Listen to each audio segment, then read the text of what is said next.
El fulgor imperial español del siglo XVI, la verdad es que nos permitió abarcar grandes extensiones territoriales. Los ejércitos hispanos no encontraban apenas oposición y fue un momento brillante no solo para el arte de la guerra, sino también para las bellas artes, para la pintura, la escultura y bueno, pues para la creación de grandes obras arquitectónicas, cual fue el monasterio del Escorial.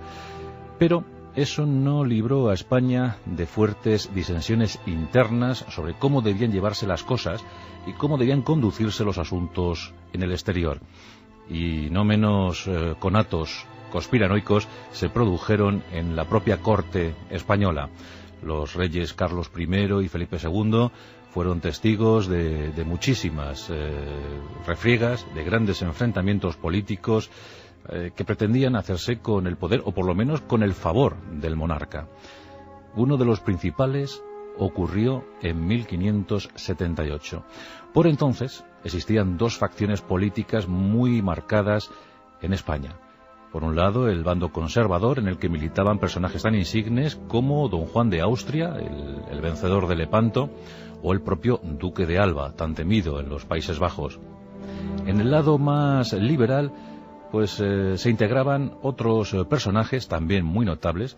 Por ejemplo, uno de los grandes amigos de Felipe II, don Ruy Gómez de Silva, a la sazón príncipe de Éboli, el famoso marido de la princesa alcarreña, de doña Ana Hurtado de Mendoza, y también Antonio Pérez, un personaje curiosísimo, muy interesante desde el punto de vista histórico y que supo ofrecer grandes servicios a España y también fue, en el otro lado, en el lado negativo, uno de los artífices de la leyenda negra que cayó sobre los monarcas Austria. La historia comienza en 1574, en realidad, cuando el propio Antonio Pérez insta a Felipe II a designar a Juan Escobedo secretario de Juan de Austria. El propósito era que Antonio Pérez tuviera siempre bien controlado, bien de cerca, pues todo lo que pudiera pensar, hacer o decir el insigne Juan de Austria. Juan de Escobedo en principio parecía leal, afín a los intereses de Antonio Pérez, pero muy pronto quedó convencido, quedó fascinado por la innegable personalidad, por el fuerte carisma de don Juan, y se apuntó a sus filas. Y esto provocó un profundo desagrado en don Antonio Pérez, que era el gran secretario de Estado, era una especie de ministro, gran ministro, plenipotenciario, el hombre que controlaba, el hombre que manejaba con mano férrea los asuntos exteriores españoles. Bien, pues esto desató esa pequeña desazón o gran desazón en el alma de Antonio Pérez, quien veía que su bando, que su facción, podía quedar muy perjudicada, sobre todo si Juan Escobedo empezaba a hablar, empezaba a investigar, como de hecho parecía que se estaba produciendo. Por entonces ya digo que la situación era terrible, y Juan de Austria, entonces era gobernador de Flandes, pues mandó a su secretario, a Juan Escobedo, a Madrid, para que mediase ante el rey, para que otorgase mayores fondos en sus asuntos de Flandes y sobre todo para que procurase ya un puente decisivo que permitiera regresar a España a Juan de Austria. La llegada de Juan Escobedo a Madrid causó estragos en las filas más progresistas de la corte española y pronto se tejió la urdimbre para una conspiración. En esa conspiración dicen que participó el mismísimo Felipe II, cosa que nunca se llegó a demostrar.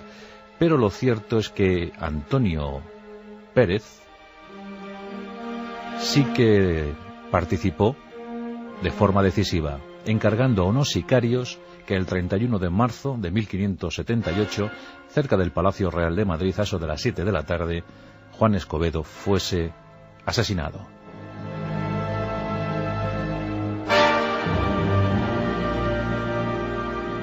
La muerte supuso una zozobra política de alta magnitud en España, sobre todo en ese bando antes aludido, el conservador. Juan de Austria, el duque de Alba, montaron en cólera y exigieron la cabeza de los culpables, no solo los culpables presenciales, sino los intelectuales.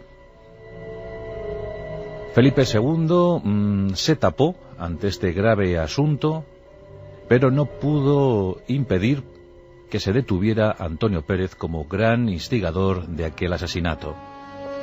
Esto aconteció en 1579, unos meses más tarde. Desde entonces la sospecha pues acompañó a Antonio Pérez, quien vio muy debilitada su posición, incluso perdiendo cargos, honores, rangos. La verdad es que se sospechaba entonces que Juan de Austria tenía pruebas más que suficientes para demostrar la corrupción instalada en el seno de esta facción política. Y claro, todos o muchos estaban comprometidos. De ahí pues el asesinato, de ahí esa pérdida de esa vida.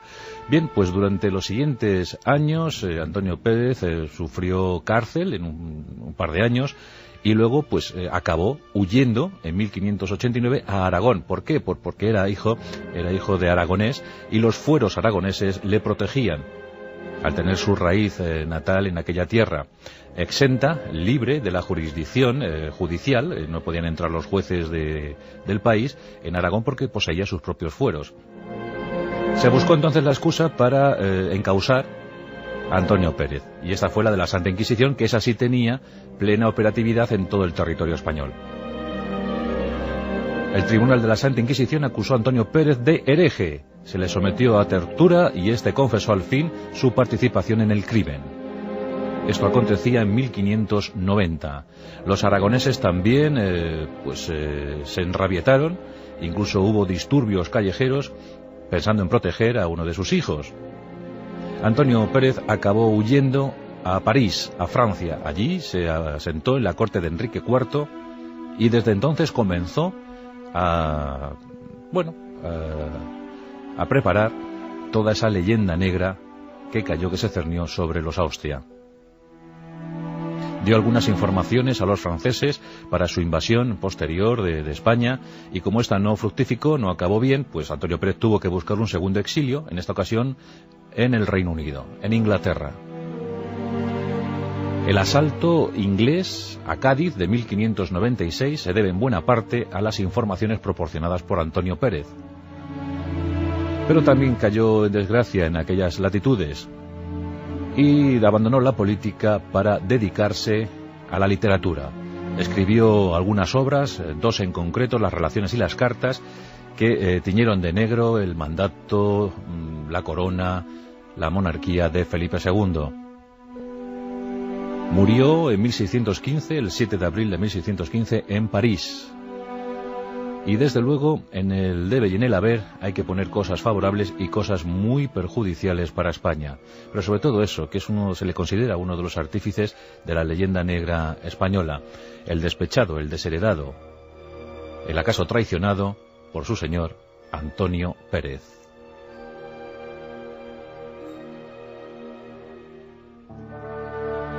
La Rosa de los Vientos, con Juan Antonio Cebrián, en Onda Cero.